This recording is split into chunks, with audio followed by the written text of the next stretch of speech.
नमस्कार दोस्तों, एक ओर हमने आज़ादी का अमृत महोत्सव और आज़ादी के 75 वर्ष पूरे किए हुए हैं और दूसरी ओर हमारे प्रधानमंत्री नरेंद्र मोदी बेटी बचाओ, बेटी पढ़ाओ और बेटियों के संरक्षण की बातें करते हैं। लेकिन हाल के आंकड़ों से पता चला है कि बेटी बचाओ बेटी पढ़ाओ अभियान इसकी सफलता से वर्षों बाद देश में स्त्री पुरुष का अनुपात भी बेहतर हुआ है।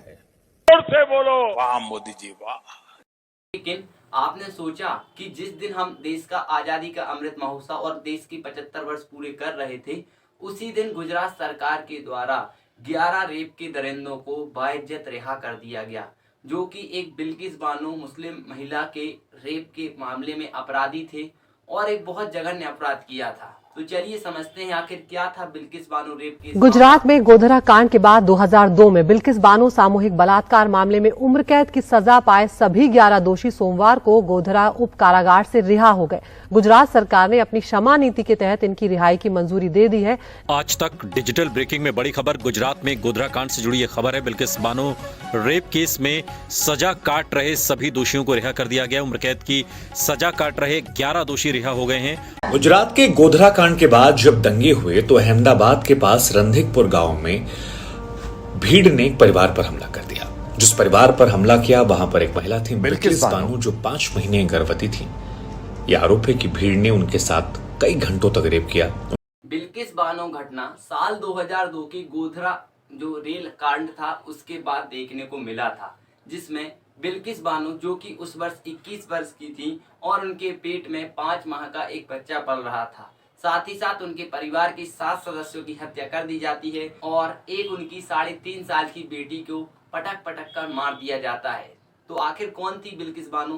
28 फरवरी 2002 की गोधरा रेल कांड के बाद राज्य में हिंसा भड़क गई थी, जिसके चलते बिल्किस बानो दाहोद जिले के राधिकपुर गांव को छोड़कर किसी दूसरे गांव में चली गई थी। बिल्किस बानो जो उस समय 21 वर्ष की थी, सलेहा उनकी 3.5 साल की बेटी और उनके परिवार के अन्य 15 सदस्य कुछ समय पहले बकरीद के कारण गांव में हिंसा के कारण गांव छोड़कर भाग गए थे। मार्च 2002 को बिल्किस बानो के परिवार छप्परगढ़ गांव पहुंचे। चार्जशीट के मुताबिक वहां पर हंसिया, लाठी और तलवार लिए लगभग 30 से 40 लोगों ने उनके परिवार पर हमला कर दिया, जिससे उनके परिवार के कई सदस्यों की हत्या हो गई, जिसमें 11 लोगों को मुख्य अपराधी बनाया गया। उसमें बिल्किस बानो, उनकी मां और 3 अन्य महिलाओं के साथ बलात्कार किया गया और बेरहमी से उनको पीटा गया। इस गांव में टोटल मिला के 17 मुसलमानों सदस्यों में से 8 सदस्यों की हत्या कर दी गई, 6 लापता हो गए। केवल एक बिल्किस बानो, एक पुरुष और एक बच्ची ही बच पाई। रेप के 3 घंटे बाद बिल्किस बानो को होश आया। उसके बाद वह एक दलित महिला, आदिवासी महिला से उन्होंने कपड़े उधार लिए और वह एक होमगार्ड के माध्यम से लिमखेड़ा पुलिस स्टेशन पहुंची, जहां उन्होंने हेड कांस्टेबल सोमा भाई गौरी के पास शिकायत दर्ज कराई। सीबीआई के अनुसार भौतिक तथ्यों को दबाया गया और उसकी शिकायत का एक विकृत एवं छोटा संस्करण लिखा गया। गोधरा राहत शिविर पहुंचने के बाद बिल्किस बानो को मेडिकल अस्पताल पहुंचाया गया, जहां पर राष्ट्रीय मानवाधिकार आयोग, राष्ट्रीय महिला आयोग और सुप्रीम कोर्ट के हस्तक्षेप के बाद इसकी सीबीआई जांच कराई गई। सीबीआई ने अपनी जांच में पाया कि पोस्टमार्टम परीक्षा बहुत ही संक्षिप्त हुई, उसमें बहुत सारे तथ्यों को छिपाया गया और जब सीबीआई ने उन शवों को दोबारा निकलवाया तो उनमें से लगभग 7 शवों के सिर नहीं थे। यानी आप इमेजिन कर सकते हैं कितनी भयावह स्थिति रही होगी उस समय बिल्किस बानो के परिवार और उन मुसलमान सदस्यों की कि उनके सर भी अलग कर दिए गए थे, लेकिन पोस्टमार्टम में ऐसा कुछ भी नहीं लिखा था। जिसके बाद सीबीआई ने चार्जशीट दायर की। इसके बाद सीबीआई ने कुल 19 लोगों के खिलाफ आरोप दायर किए, जिसमें से 6 पुलिस अधिकारी, 1 डॉक्टर और अन्य अपराधियों को आरोपी बनाया गया। उसके बाद जनवरी 2008 में महाराष्ट्र की एक विशेष अदालत ने उनको बलात्कार, हत्या और गैर कानूनी रूप से इकट्ठा होने के लिए 11 आरोपियों को दोषी पाया, जिसमें एक हेड कांस्टेबल और एक डॉक्टर को भी आरोपी बनाया गया। हेड कांस्टेबल को पूरी जानकारी ना देने और डॉक्टर को सही तरीके से पोस्टमार्टम ना करने और सबूत छुपाने के लिए दोषी बनाया गया। इसके अलावा उसमें से एक व्यक्ति की मृत्यु हो गई थी और अन्य लोगों को सबूतों के अभाव में रिहा कर दिया गया। लेकिन यहाँ एक बात बस सोचने वाली बात है कि आखिर 15 अगस्त के दिन ही क्यों इन अपराधियों को, दरिंदों को, क्योंकि आप इमेजिन करो, मैंने मोहम्मद गौस वाले मामले में भी वीडियो बनाया था जिसमें कन्हैया लाल का सिर काटकर अलग कर दिया गया था। तो आखिर ये भावना आई कहां से? और सरकारें क्या फिर से मोहम्मद गौस को भी रिहा कर देंगी 14 साल बाद? नहीं करेंगी।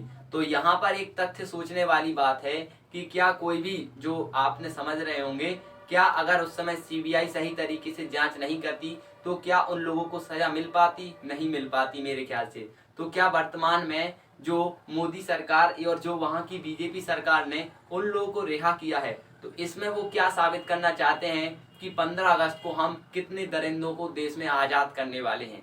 ये एक प्रकार के दरिंदे ही हैं, क्योंकि आप इमेजिन कीजिए कि 7 लोगों के सिर काट देना किस प्रकार का भयावह माहौल रहा होगा। और वहां पर जो प्रशासन था वो भी उनका ही सपोर्ट कर रहा था कि भाई सिर कटे ही नहीं। वो तो सीबीआई ने जब दोबारा डेड बॉडी निकलवाई तब जाके मालूम पड़ा कि सिर ही नहीं थे लोगों के। और बेरहमी से रेप, 5 लोगों का रेप किया गया, पीट पीट कर हत्या कर दी गई, 7 लोगों को मार डाला गया। ऐसे लोगों को फिर से समाज में उनने खुला छोड़ दिया है। तो क्या दोबारा ऐसी घटना नहीं होगी? मैं गोधरा कांड पर एक अलग वीडियो बनाऊंगा, अभी उस पर रिसर्च चल रही है। लेकिन अभी एक वर्तमान में जहां मैं रहता हूं, एक लोकल स्तर पर 11 साल की बच्ची के साथ रेप हुआ है। लेकिन पुलिस थाने में जब वो गए एफआईआर कराने तो पुलिस ने एफआईआर नहीं की पहली बार में। जब दोबारा लोग गए इकट्ठा होकर तब जाकर पुलिस ने एफआईआर की। यदि यही रेप यदि कोई मुस्लिम कर देता या फिर कोई एक ऐसा विपक्षी पार्टी का नेता कर देता तो क्या उसके घर बुलडोजर नहीं चलता? मैं बुलडोजर जस्टिस के खिलाफ हूँ, लेकिन जो आप लोग न्याय देते हैं आपकी विशेष पार्टी का है तो आप उस पर किसी प्रकार की कार्रवाई नहीं करते हैं और आप एक विशेष समुदाय को खुश करने के लिए ऐसे अपराधियों को छोड़ देते हैं। आज तो एक उसी समुदाय की बेटी का और उसी समुदाय के लोग ने रेप कर लिया है। तो क्या इस मामले में भी सरकार उसको इसी प्रकार छोड़ देगी कि नहीं भाई अब आसाराम बापू को भी क्या ऐसे ही छोड़ दोगे आप कि नहीं भाई आसाराम बापू को ये आजीवन नहीं रखेंगे, हम उसको अब छोड़ने वाले हैं? तो हमारे जो समाज में इस प्रकार के रेपिस्टों को सरकार जो बढ़ावा दे रही है उससे हमारे देश का भला नहीं होने वाला है। और रही बात ये बिल्किस बानो मामले की, तो देश में जितनी भी बेटियां हैं, क्या जो निर्भया रेप केस में आपने जो फांसी दी वो फांसी क्यों दी? क्योंकि आपको जनता की भावनाओं से खेलना था, जनता का साथ आपको चाहिए था। अगर वो आपका नेता होता तो आप उसकी भी फांसी की सजा माफ करा देते, लेकिन वो गरीब थे इसलिए उनकी फांसी की सजा आपने माफ नहीं कराई। मैं दोनों पक्ष में रहता हूँ, क्योंकि जो रेप करता है वो बहुत ही कितनी छोटी मानसिकता वाला होगा आप सोच सकते हैं। 11 साल की बच्ची के साथ रेप करना, गर्भवती महिला के साथ रेप करना कोई अच्छी मानसिकता नहीं होती है। लेकिन फिर भी हमारे देश के राजनेता 15 अगस्त के दिन, जिस दिन हमारा भारत आजाद हुआ था, उस दिन ऐसे दरिंदों को आजाद कर देते हैं। तो मुझे क्या लगता है, आप लोगों को क्या लगता है, हमें कमेंट सेक्शन में जरूर बताइएगा।